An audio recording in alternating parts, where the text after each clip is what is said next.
Professor Rosovsky and Professor Bloom. Good morning. Can you hear me? Good evening. Thank you. So, with your permission, I would just like to introduce you. I hope you can see the audience here. We had a very busy and productive day. We are looking forward to your lecture. So let me just briefly introduce you to two speakers from the other side of the room. As you well know, Professor Henry Rosovsky is at the Geyser University Professor Emeritus of Harvard University.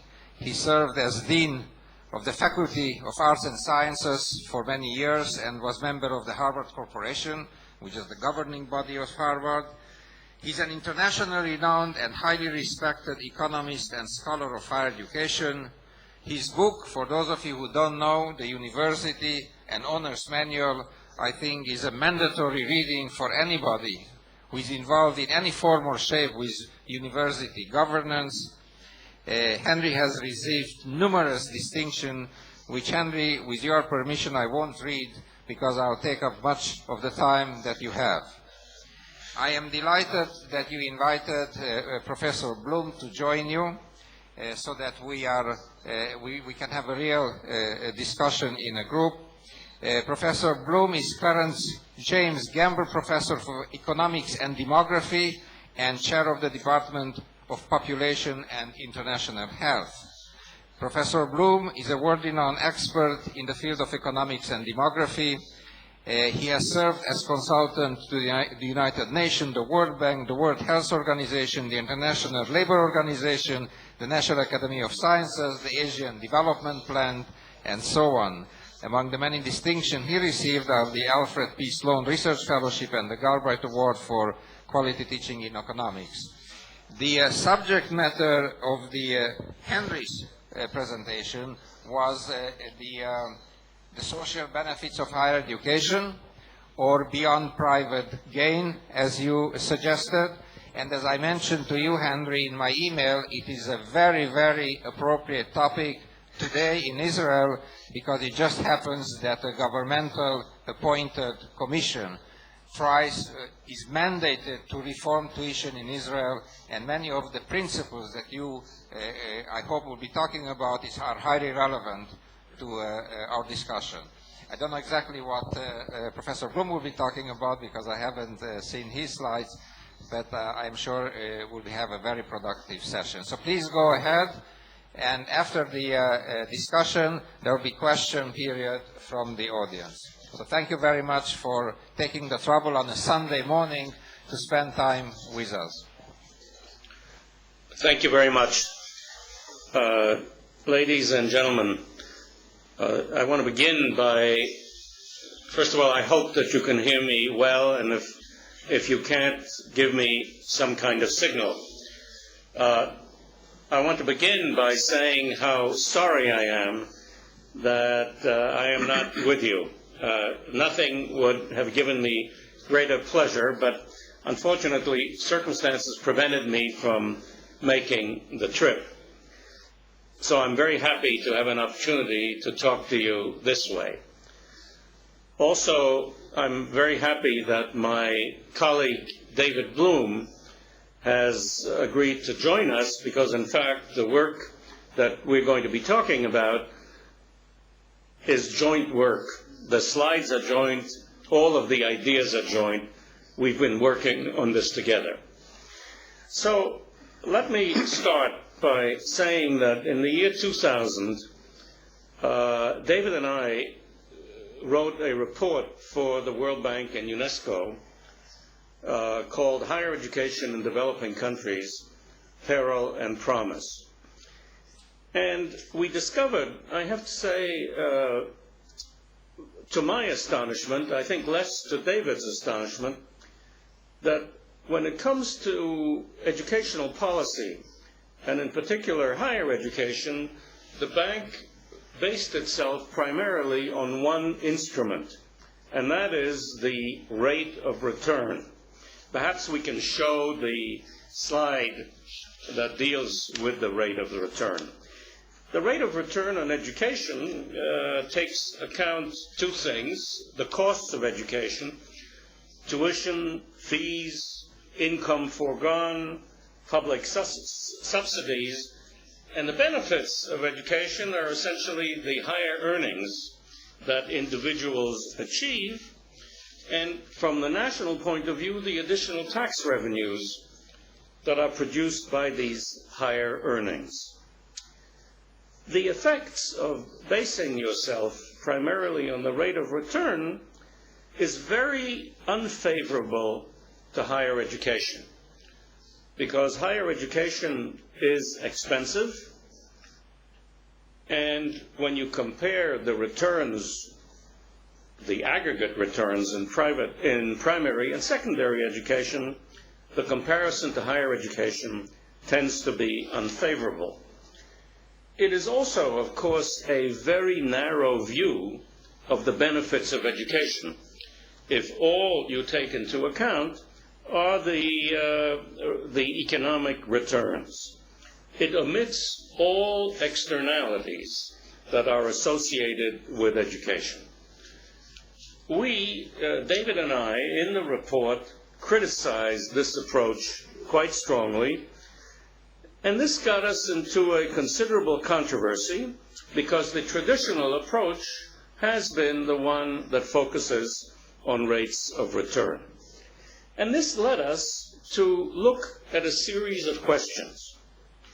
Does higher education, particularly higher education, confer benefits beyond those that go to the individual? And the second question is, does society need to do something to capture optimal social benefits?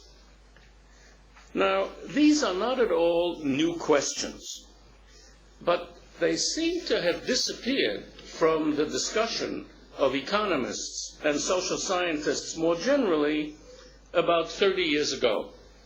40 years ago, there was quite a lively interest in externalities and in social benefits, but somehow these discussions are no longer at the forefront of intellectual debate. So what we would like to do today, very briefly, is to resurrect this issue, particularly in the American context. But because we both believe that it is an issue of growing importance, I believe, in fact, of worldwide importance, ours is an unfinished work. We can't offer firm conclusions, but we want to really begin what we think is a resurrection of an important policy discussion. So let me begin by first taking a look at the long history of American higher education from the point of view of social benefits or externalities. I think it's a very interesting history.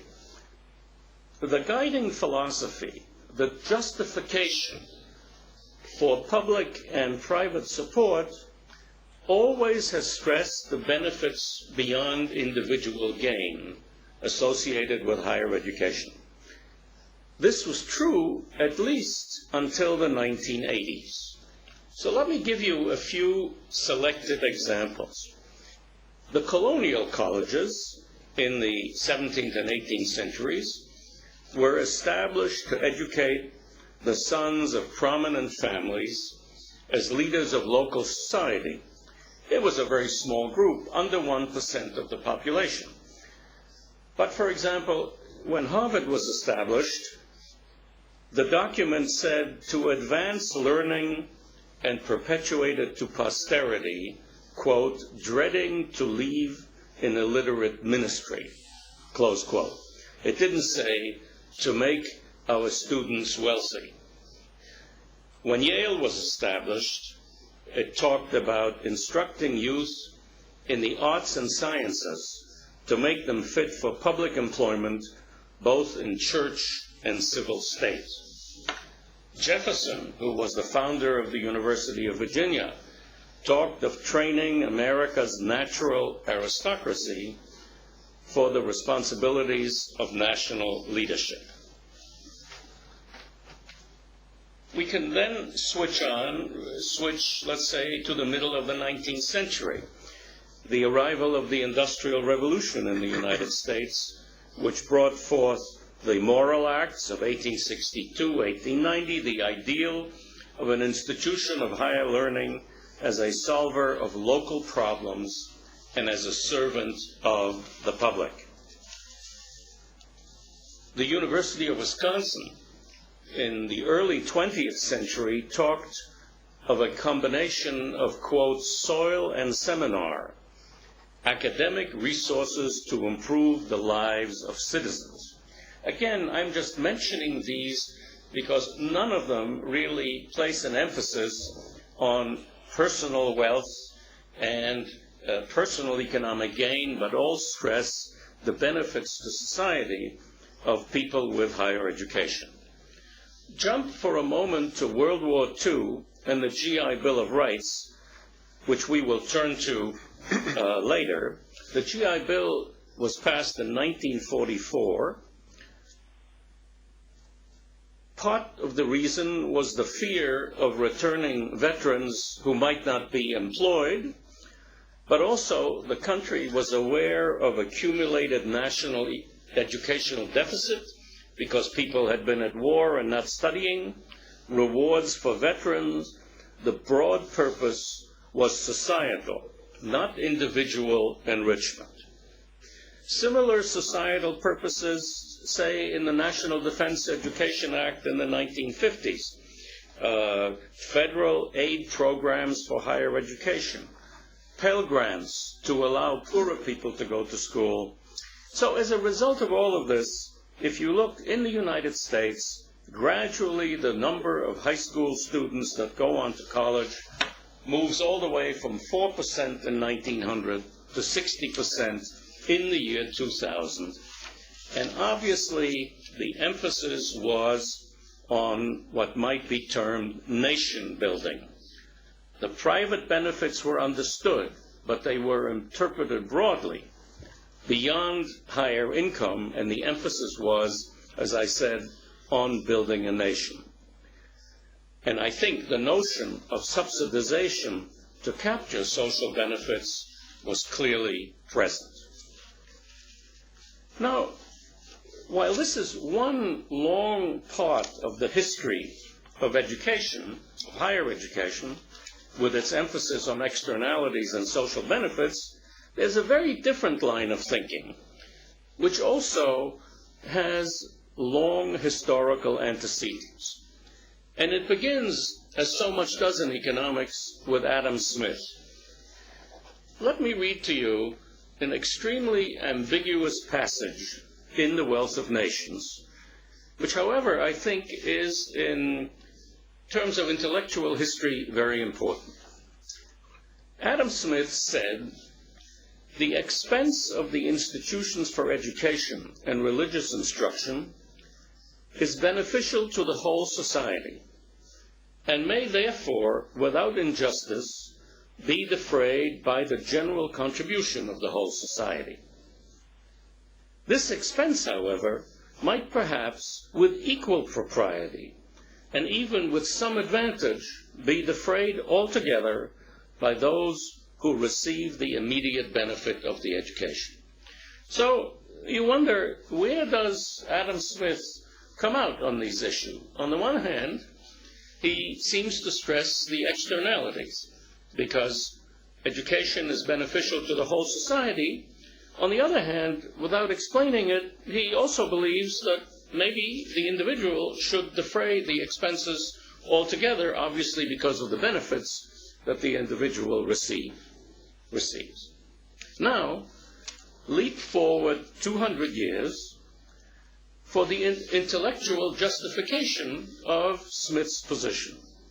And we come to a group of extremely distinguished economists: Gary Becker, Ted Schultz, Jacob Mincer, and the whole human capital school. That school says that investment in people is analogous to investment in physical capital.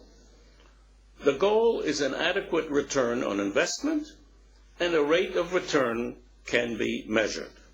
So I don't know whether you have before you the slide that is labeled rate of return. It's simply a formal calculation. The costs are tuition, fees, and income foregone. The benefits are higher earnings attributed to additional schooling. Yes, slide 2 is actually the one labeled private versus social in practice. So these are relatively sort of deceptively simple calculation. The social rate of return is based on pre-tax income and should reflect the full cost of schooling, including all public subsidies.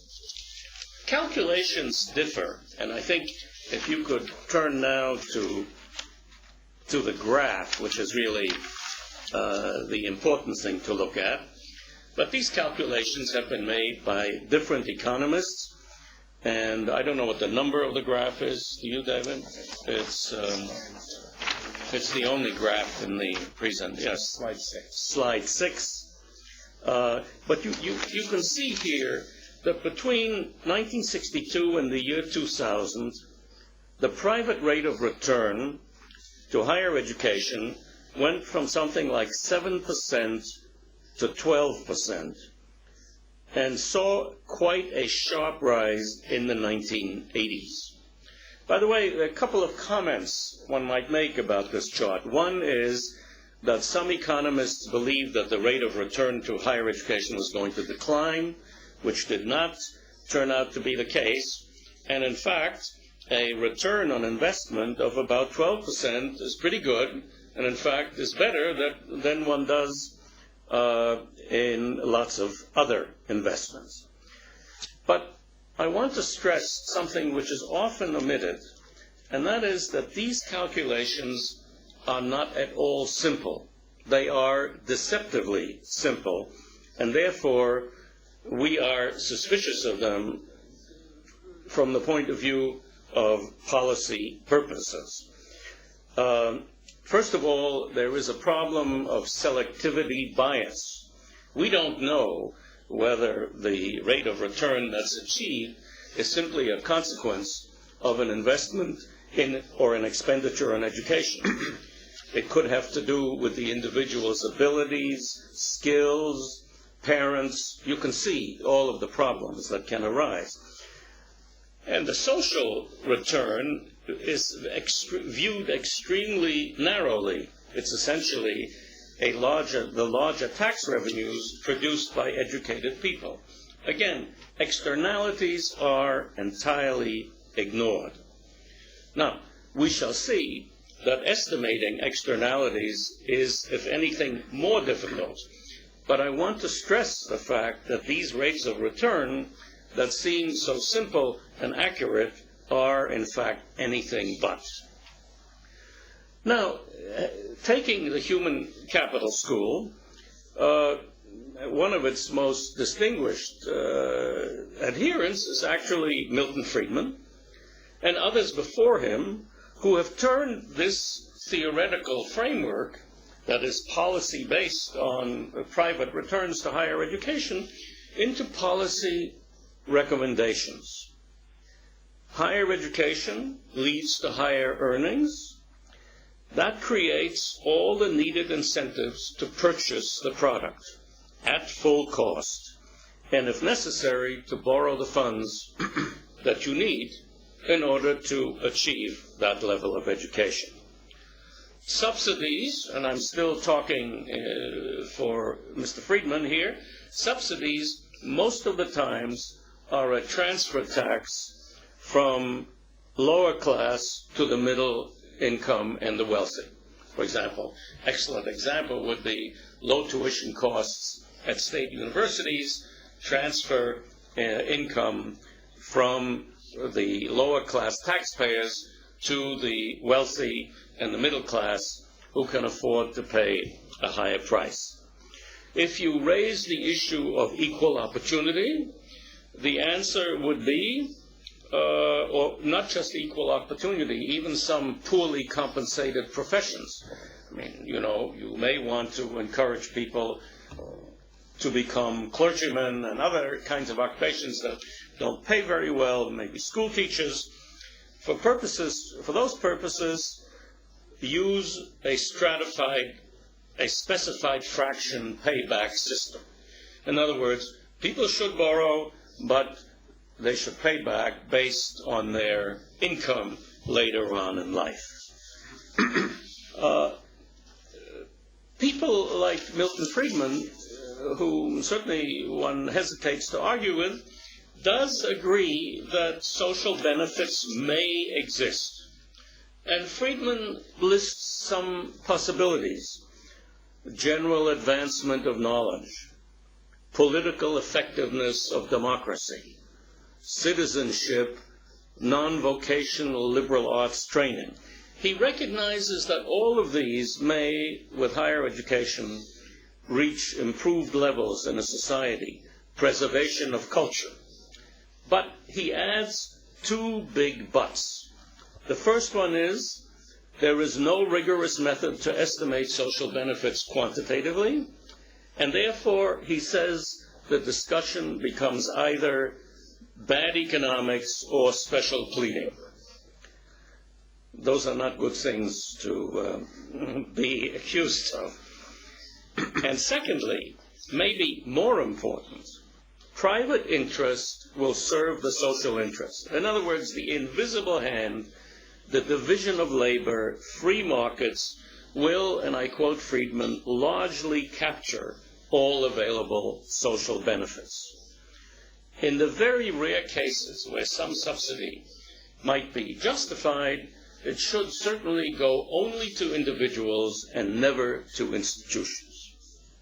Now, actually, it's just, I may say as an aside, that Friedman's logic is always quite impeccable, but one doesn't necessarily have to agree, as we will not, with the conclusions. Friedman does have a kind of an interesting view of the world, and I know that there are some people from the University of California in the audience.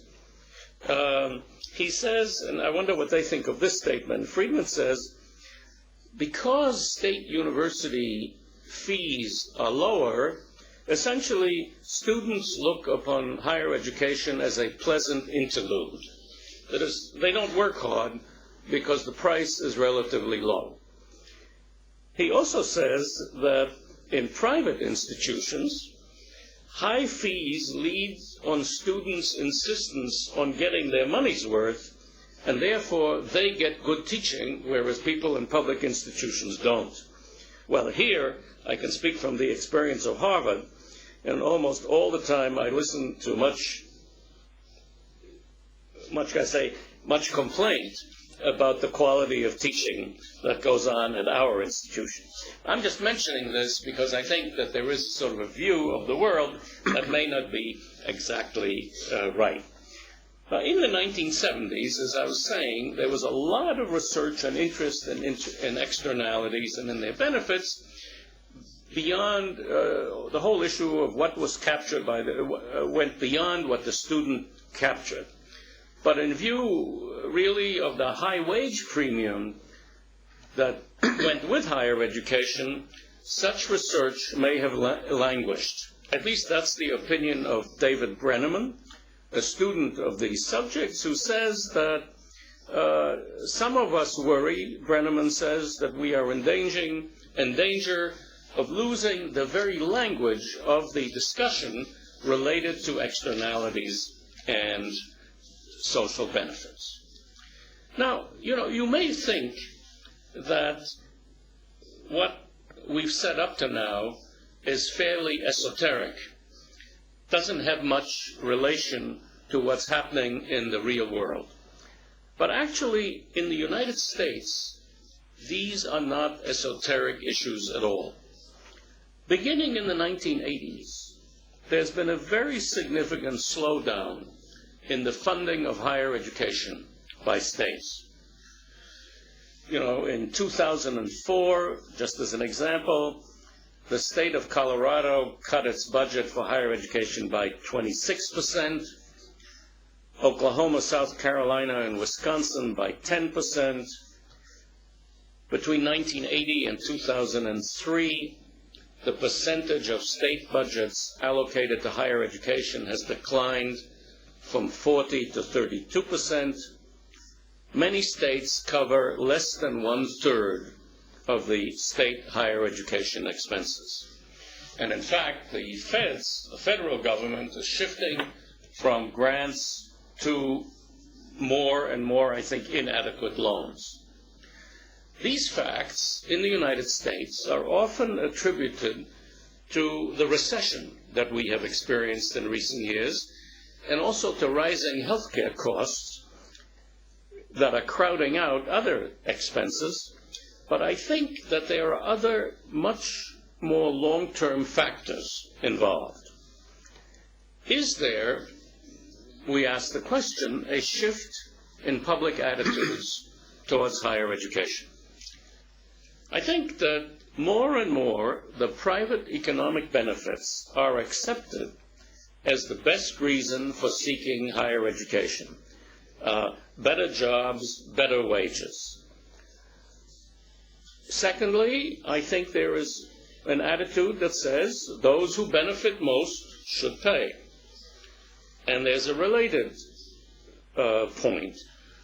Some of the best state universities are seeking to privatize. That is, they are willing to make a deal to receive less public money as long as they can have more autonomy.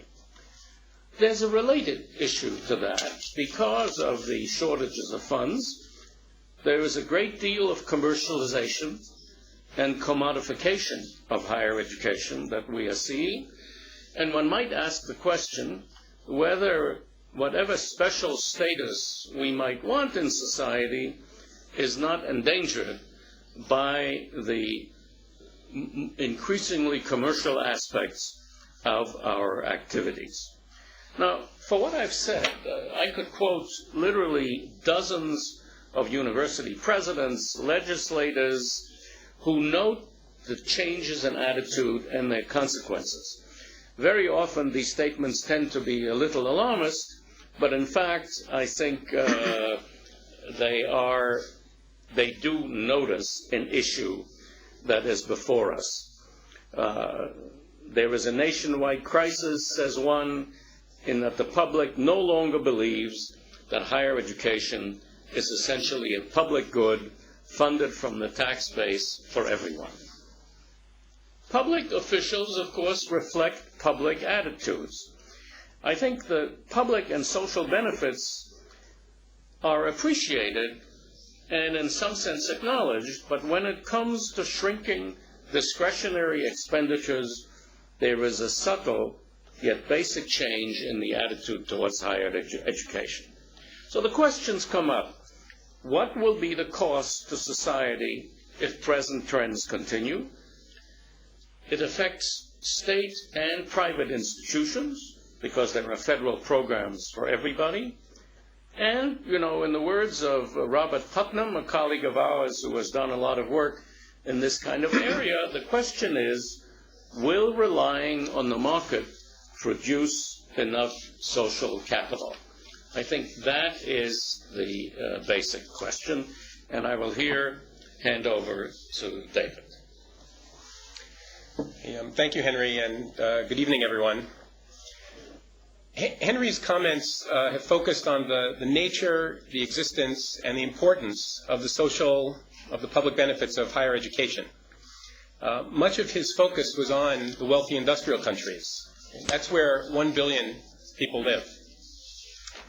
I would simply add, to get us started, that the public benefits of higher education are also extremely important in developing countries, which is where the other 5 billion people on the planet live.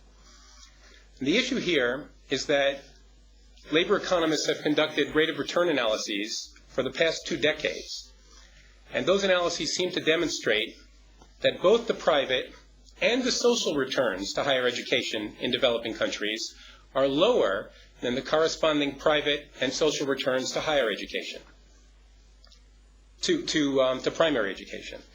George Sakharopoulos, who's an economist many of you may know who recently retired from the World Bank, has made a career of gathering these studies and publishing periodic summaries of them. The Sakharopoulos papers, and the studies on which they're based have provided a very powerful justification, especially for international donors and lenders like the World Bank, justification for focusing public educational investments at the primary level, not at the higher level.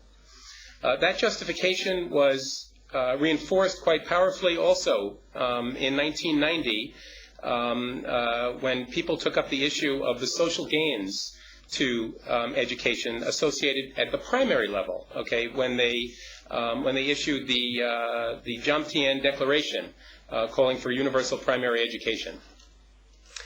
For most of the past quarter century, the World Bank has operated on the principle that its lending strategy should emphasize primary education, and it's relegated higher education to a relatively minor place on its lending agenda. The bank's stance has been quite influential, and many other donors have also emphasized primary education, in some cases secondary education as well, as instruments for promoting economic growth with equity. Now, this raises some questions in our mind about the rationality of this allocation of international development assistance, and whether or not less developed countries have in fact been held back by the fact that the international organizations have not provided a great deal of assistance for their higher education institutions and systems. As Henry noted a few minutes ago, Milton Friedman is someone who's held a rather negative view about the social benefit of higher education, and his criticisms fall into two categories. First, bad economics. Second, lack of evidence. We've been quite mindful of Milton Friedman's views about higher education. As Henry noted, his economic logic is really quite impeccable. And so our approach has focused not on criticizing his logic so much, but on trying to see if we can garner evidence of social benefits. Some of our investigations have been very rudimentary and descriptive at the level of cross-country correlations between higher education and the quality of governmental institutions, or the cross-country correlations between higher education and entrepreneurship.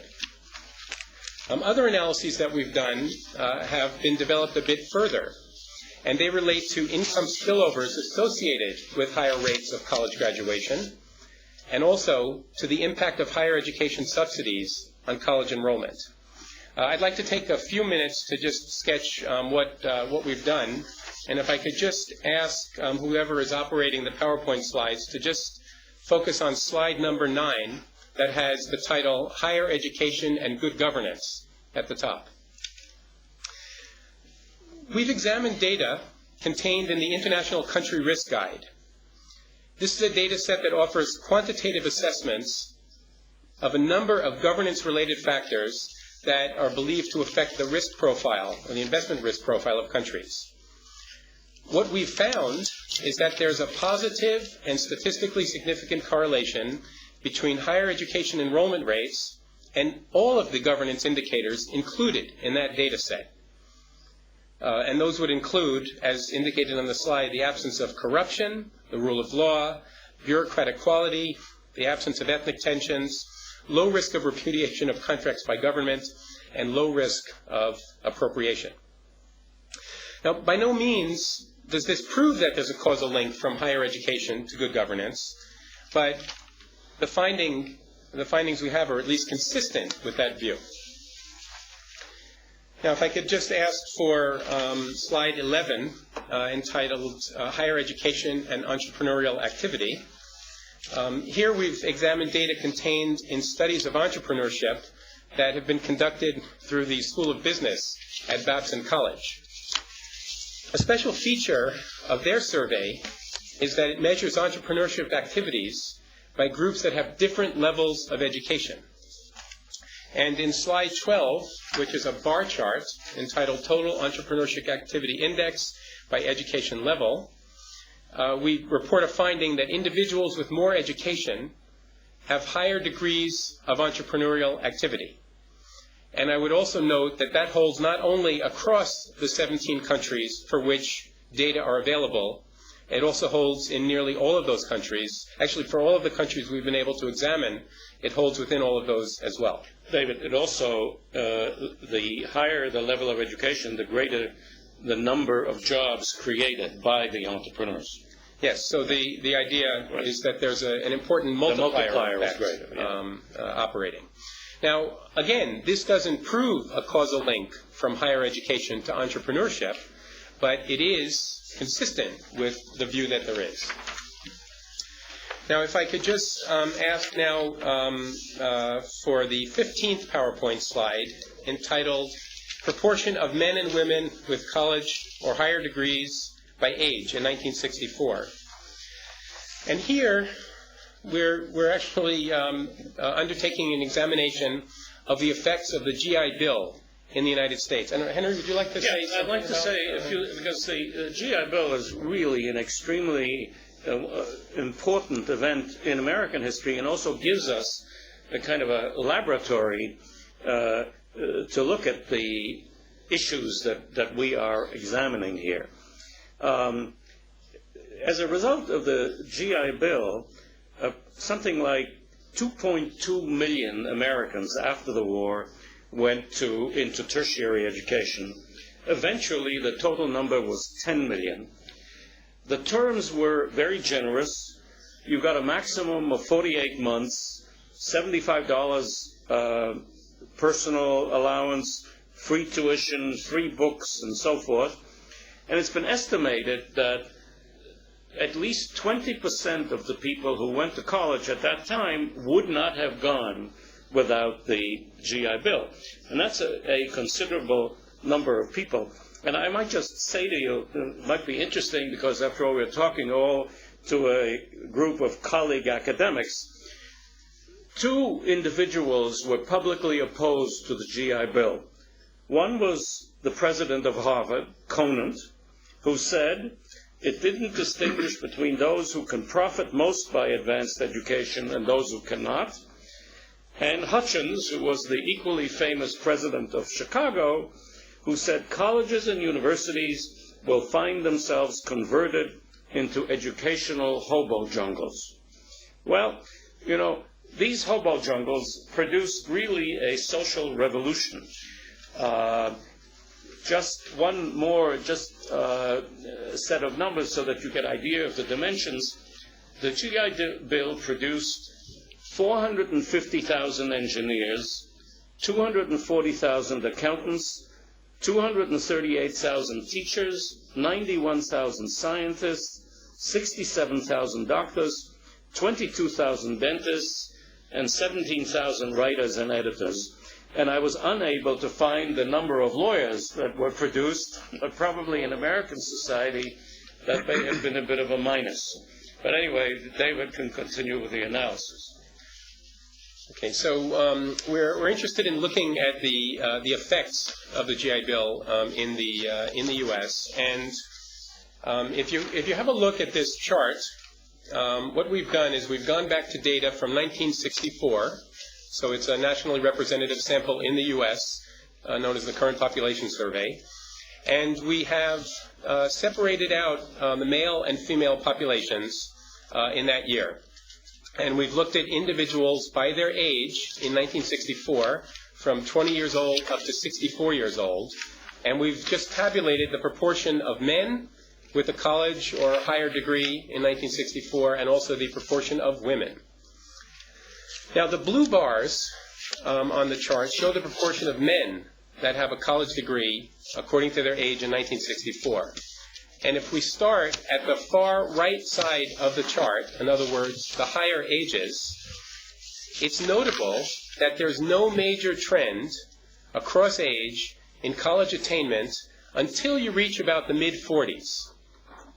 In other words, the blue bars are pretty flat on the right-hand side of the chart.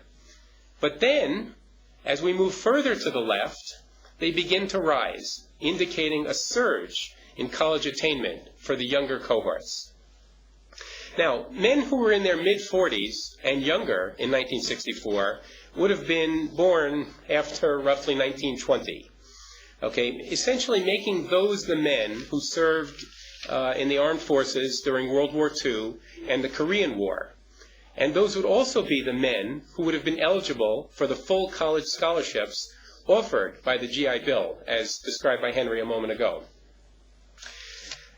This is an indication, we feel, that, in other words, that rise in the proportion of men attending college we interpret that as an indication that the GI Bill did induce many people to go to college who would not otherwise have gone. Now, one indication that that's a reasonable interpretation of these data is that one does not see a similar rise for women. Okay, they had far less eligibility for the GI Bill because they were much less active in the military. And in fact, if you look at the purple bars on that chart, they look pretty flat throughout the entire age groups, 64 to 20. We also have some independent evidence from surveys of individuals who were beneficiaries of the GI Bill, indicating that a substantial fraction of them feel they would have not gone to college if not for the GI Bill. On the basis of this, and it's kind of a glimpse of the analysis that we've done, but at any rate, on the basis of this analysis, it would appear that the GI Bill did promote college attendance. Okay, and this evidence contradicts, we feel, the view that college attainment is not responsive to government subsidies. So in other words, assuming that there are public benefits of higher education, and I'll come to that again in one moment, the argument that the public benefits of higher education would be captured with or without public subsidies, okay, is not supported here. Government subsidy does appear to make a difference to college enrollment rates. Now, I'd like to switch to slide 16, if we might, which has as its header, income spillovers analysis. And I want to take up this assumption that I made 30 seconds ago, that there are public benefits of higher education. Because Henry and Matt Hartley, who's a young scholar at the University of Pennsylvania who's been working with us, and I have also done an analysis to see whether there are any beneficial income spillovers of higher education in the U.S. And the way we've posed the question is to ask, does it pay to surround yourself with college graduates? Now, we recognize, of course, that there's a long and very well-established and honorable tradition in labor economics that indicates that there are many influences on individual earnings. Okay, and what we've done is we've adopted best practice techniques in labor economics to take account of those many influences. So we look at differences among individuals in their educational attainment, their years of work experience, their gender, their race, their marital status, the industry in which they work, their occupation, the state in which they reside, whether they work full-time or part-time, year-round or not. And if we can now turn to slide 17, which is entitled Main Result of the Income Spillovers Analysis. What we've done is we've analyzed data on the variation in earnings among U.S. workers. Some workers earn more than other workers. A lot of it has to do with their individual characteristics. We take account of their individual characteristics and essentially compare individuals who are statistically comparable in all of those multiple dimensions I just mentioned. And we find that workers earn more when they're located in states that have higher proportions of college graduates. In other words, not only do college graduates have relatively high productivity and earnings, our results indicate that they also appear to enhance the productivity and the earnings of those with whom they work. So if we take this result together with the last result on the GI Bill, it would appear that higher education enrollments are responsive to social intervention and that they do result in positive spillover effects. We've not yet gotten to the point of addressing the question of the relative benefits and costs of the GI Bill. That's an item that's coming up on our agenda. At this point, all we're saying is that we do believe there is evidence that there are public benefits of higher education in the form of these income spillovers, and that they can be captured by government subsidy and intervention. Perhaps, Henry, I'll just offer a concluding comment or two and then turn things back to you. What we're trying to do in this work is to essentially respond to both of the criticisms that Milton Friedman has leveled in the area of higher education, both the bad economics and the no evidence points. The bad economics charge, actually, we feel, pertains to the estimates that of social rates of return that have actually been calculated by labor economists. The kinds of estimates for the social rate of return that have been reported every 3 or 4 years in these articles that I mentioned earlier by George Sakharopoulos. Our concern here is that the social rates of return are actually capturing only a very narrow swath of the full benefits of higher education to society. In particular, the estimates that labor economists and George Sakharopoulos have produced are just focused on the income gains that accrue to the individuals who receive the higher education. They do not look at the income spillovers. They do not look at improvements in governance. They do not look at any of the other benefits that I mentioned, entrepreneurship, the multiplier effects that Henry noted, and the like. And second, with regard to Friedman's complaint that economists haven't put, or proponents of public support of higher education have not put forth compelling evidence, we at least feel confident in the view that there are multiple potential sources of those benefits, that it is, there's no reason why we can't look at these. It's possible to gather such evidence. And in fact, when we take at least a preliminary look at some of those dimensions, we find evidence that is indeed consistent with the view that there are substantial social benefits associated with higher education, in strong contradiction to the Friedman view here. Henry, I think I'll stop there. Well, I just want to add a couple of sentences, but then I hope we can have a discussion. We'd be delighted to hear comments and criticisms. We do not make the claim that higher education should be free, or that people should not carry a certain burden. What we are saying is that social benefits can't simply be left on the table because it seems that they are difficult to measure. The issue, as far as I am concerned, goes well beyond subsidies. Private governmental subsidies. The issue really has to do with an understanding of what the contribution of higher education is to society, because unless that is understood and backed by as much evidence we can muster, I think that it will be very difficult for us to make the claim that we should be making in society. And I think that that is the problem that arises all over. Let me just make one final point. It's very interesting that in the developing world, where higher education has been particularly downgraded, the fact is that these countries have often argued with the funding agencies because they understand the role that higher education fulfills in many ways, I think, somewhat better than the funders.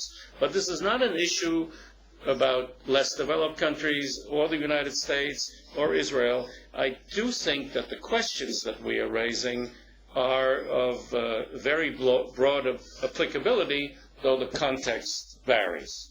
So perhaps we can stop here, and we'd be delighted to hear what comments there are. Well, thank you very much.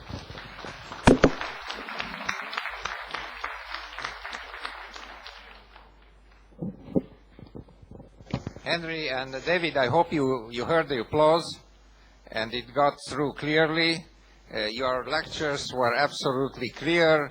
The view was excellent. We could see you and hear you perfectly. And I wanted to thank you for an excellent, fascinating lecture, which, the way I see it, has enormous importance for national higher education policies. To be able to prove this connection that we all feel that there is of utmost importance. So thank you very much. Now there are some comments and questions in the audience that I would like to pass on to you. First, Professor Menachem Yari, that I think you probably know him, current president of the Israeli Academy of Sciences and economist, wants to make a comment. I should say I see many familiar faces in the audience. Yes, thank you. Do you hear me? Yes. Can you hear me? Can you hear me?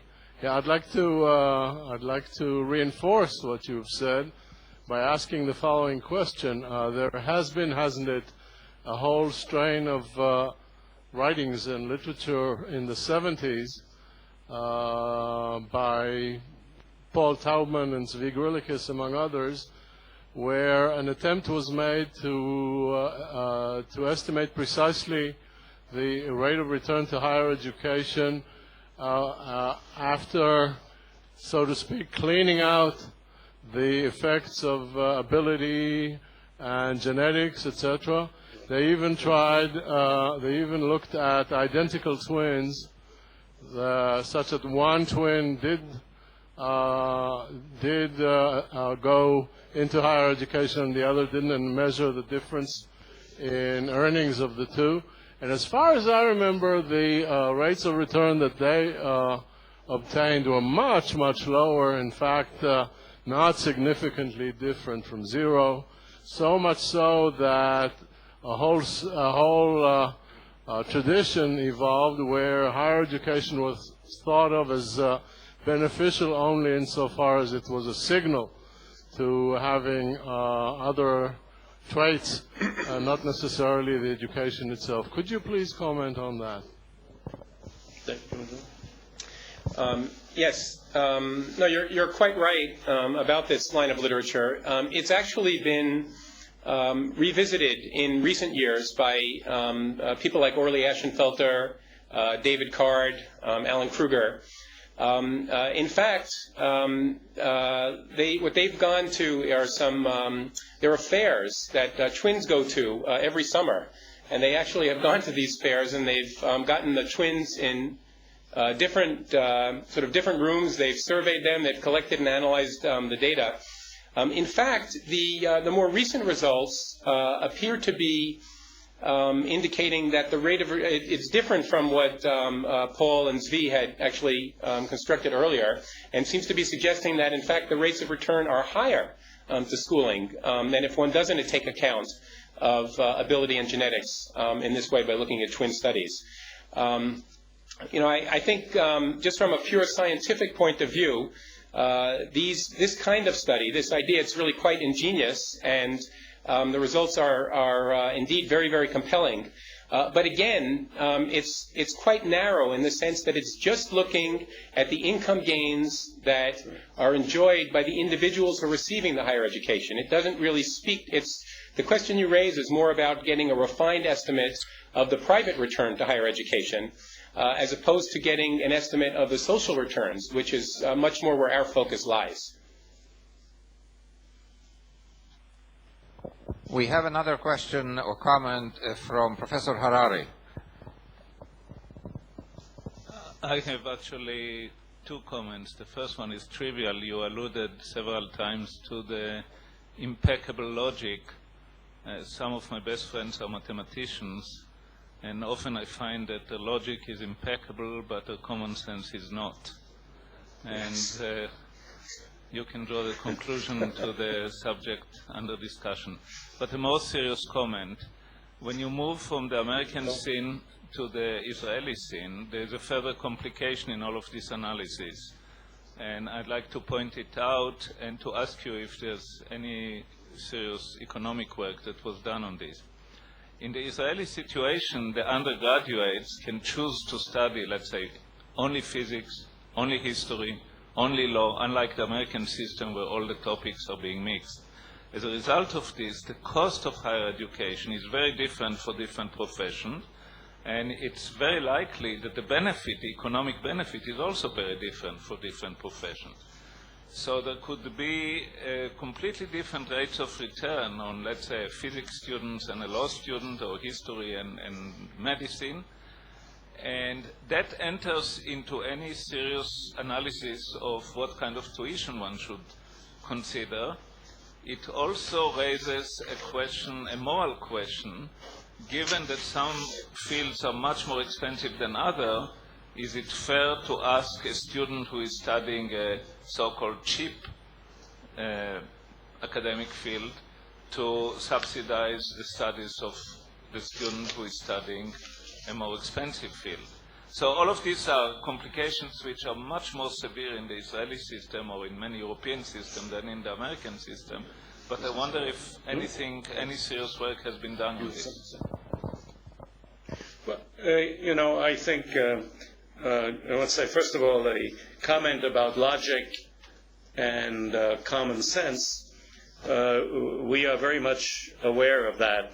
As someone said, being logical doesn't mean that you're right, and that is certainly true. I think the second issue raised is, in fact, a very difficult issue. To some extent, in the United States, there are differences in tuition. If you go to medical school, I think it's, relatively speaking, much more expensive than if you go and, let's say, get a PhD in a field where the returns are lower. But, it does involve you in very complex social engineering, and I certainly can't offer an optimal policy. I mean, the issue is what are the optimal degrees of subsidization that should exist in the society, but I don't have a simple answer to that. Do you? David, do you have something? I agree. It's a very well taken question. And it's kind of interesting because, in fact, the rate of return calculations were really developed originally by Milton Friedman in I think 1949, by way of an example. He did a calculation of the rate of return for doctors by looking at the cost of going to medical school and also the benefits that they received in terms of their earnings. Subsequently, Gary Becker, Barry Chiswick, Jacob Mintzer generalized essentially the example that Milton Friedman had worked out. But I think the point of the example is that yes, there are big differences across different areas of study, across different occupations in rates of return, and implicitly there are very important cross subsidies. At Harvard University right now, there's a great concern about the extent to which individuals are unable to study subjects like education and public health because of the fact that the job market for students coming out of those areas is weak. And the cost of school are the same for them. The tuition is the same, but they're not able to garner good jobs. And the president of Harvard University now, Larry Summers, has actually established a program to try to provide scholarship assistance to lower the cost for students who want to study subjects that will basically have them working in public service subsequently. I don't know that. I think in principle this area could be studied using the tools of the empirical tools of economics, and I don't know that it's been done thus far. Thank you. The next comment is from, or question is from Martin Tro. No, thank you. Thank you very much for the stimulating lecture, Henry. I have only a small question.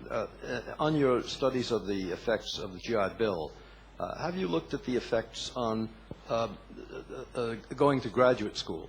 There were numbers of people who might have gone to taken a first degree. The GI Bill made an important difference in their lives in subsidizing their graduate study. And sitting here in a research university, that may have some particular relevance to the people here today. Yes. Marty, did you have the GI Bill?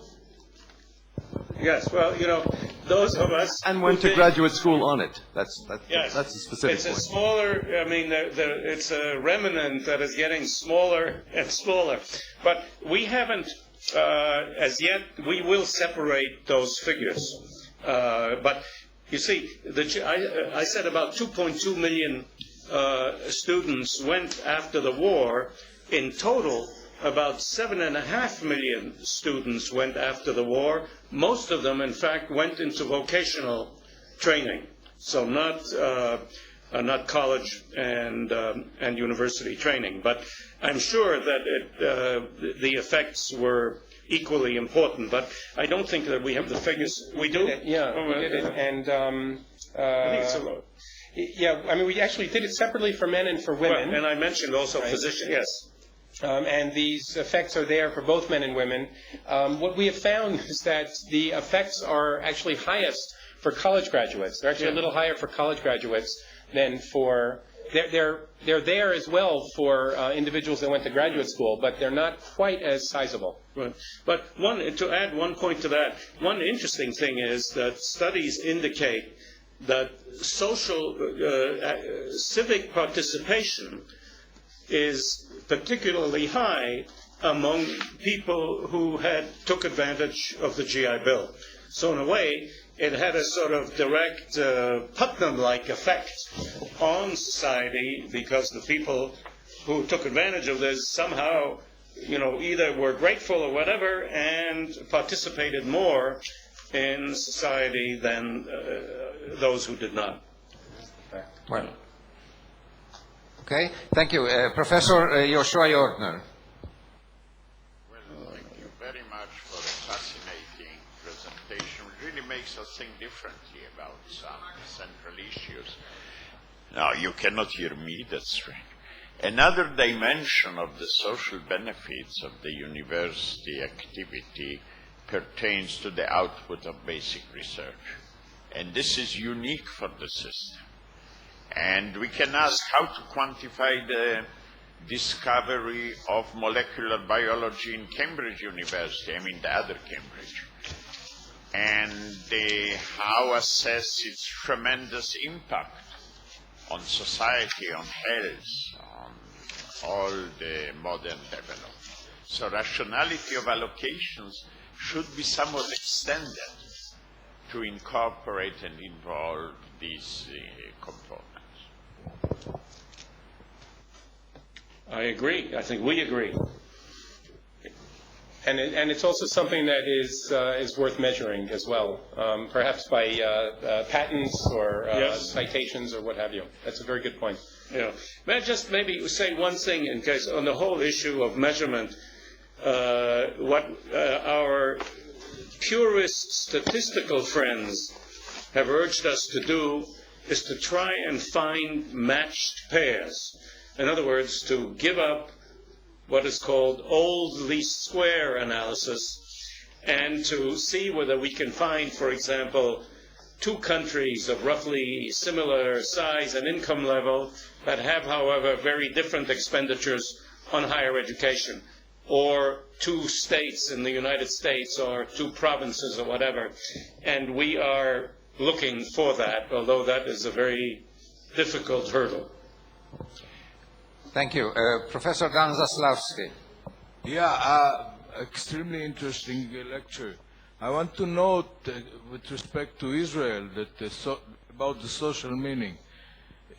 Support of academic education in Israel means also social integrity, social integration rather, which has a very far-reaching meaning of our existing as a nation and withstanding the troubles we have to stand together.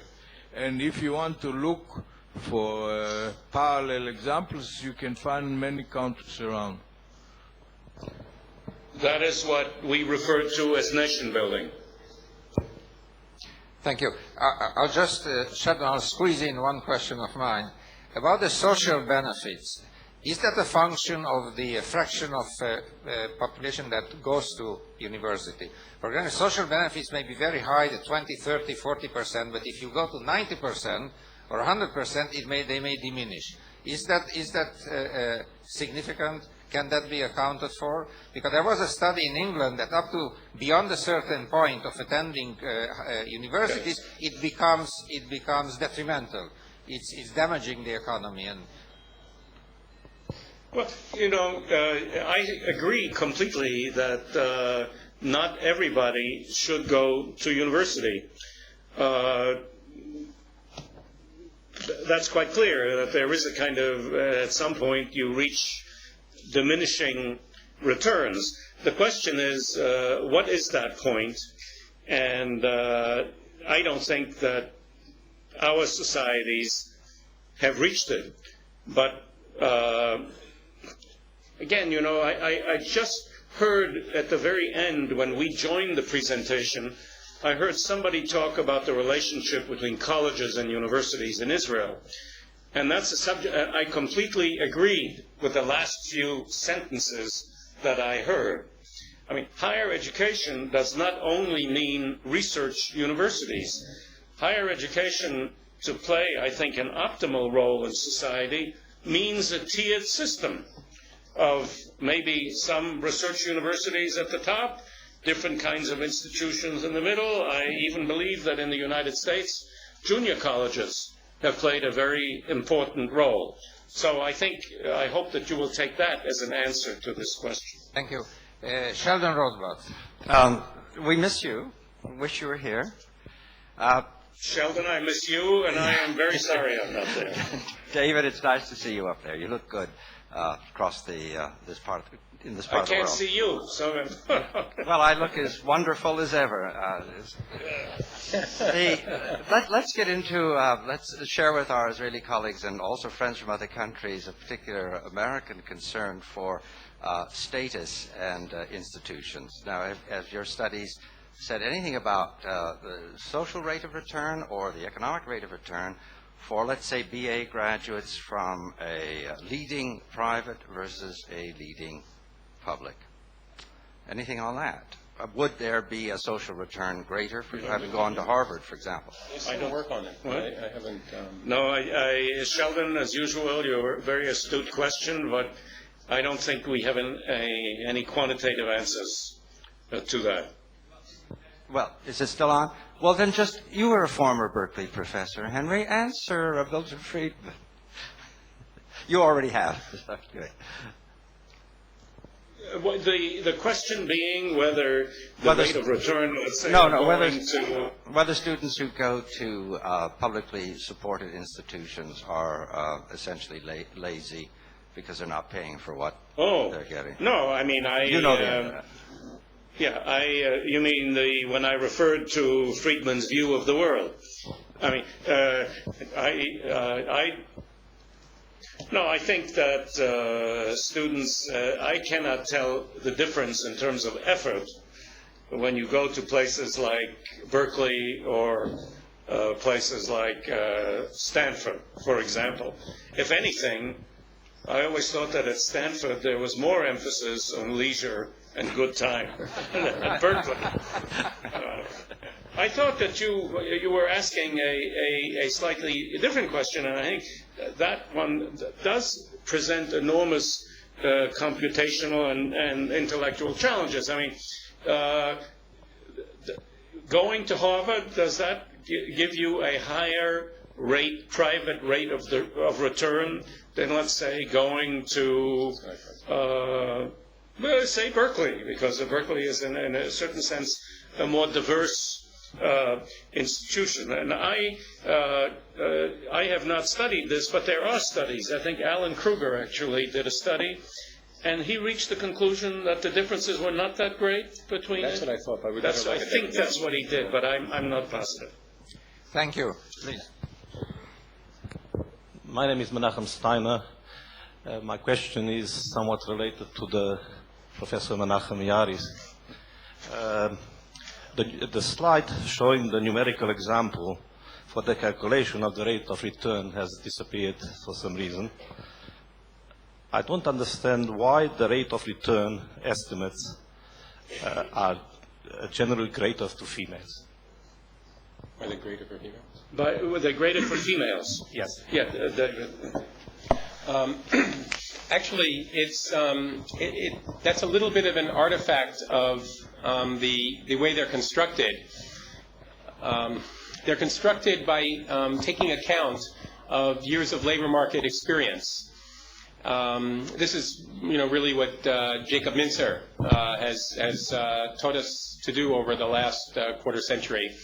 The way labor market experience is measured, what we'd like to do is we'd like to just measure directly how many years of experience individuals have, but rarely do we have a direct measure of years of experience. So we estimate it as equal to the age of the individual minus the number of years of school that they attended, minus 5 or 6, depending on whether they would have started kindergarten at age 5 or age 6.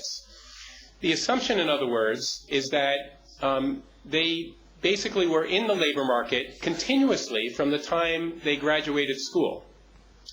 That assumption, of course, is a much better assumption for men than it is for women. Women have many labor market interruptions associated with childbearing, child-rearing, and the like. That's the reason why we do separate estimates for men and women of rates of return, because we have fundamentally different measures of years of experience. Because years of experience is measured with error for women, that tends to bias downwards statistically that coefficient, and we get more of an effect associated with the return to schooling. So it's just really a consequence of a better measure of experience for the men than for women. I would also note that in studies that have been done where we have direct measures of experience, we don't find those such big differences. So I hope that answers the question. I'm sorry, it's a bit technical. Thank you. Another question from your old friend, Hanno Gutfreund. We understand that you are against free education. So are most of us here. But still, there are countries, even in Europe, developed, industrialized, like Germany, where higher education is completely free. Are there any economical studies of the kind that you have just described to us which assess the effect of that on the parameters that you discussed? By the way, Hanoch, I don't think we took a view on whether higher education should be free. We said we don't advocate necessarily no tuition, but higher education is never free, or any education is not free, because there are important opportunity costs and other issues involved. But are you aware of specific studies of continental countries in this regard? No. Something we will take up. The whole move, though, has been towards cost recovery in higher education. I think in many European countries, it's the politics that seems to be blocking it. And I think England is now in the kind of throes of a great deal of tension over this particular issue. Well, just a comment. We heard several lectures from our European colleagues here today, and one consequence of free tuition is that students stay a very long time in the university until they graduate. That certainly is damaging for the social benefits of education. Yes, I think, we have run into that comment often, and I think that's very well justified. You find that, in a lot of less developed countries, you want people staying for years and years because essentially the costs appear to be so low. Thank you. Any other questions? Well, if there are none, let me thank you again for a fascinating session. Thank you for coming for having us. And for your time. Greetings to everybody. Thank you. Goodbye, and hope to next time. Shalom. Hope to see you in person.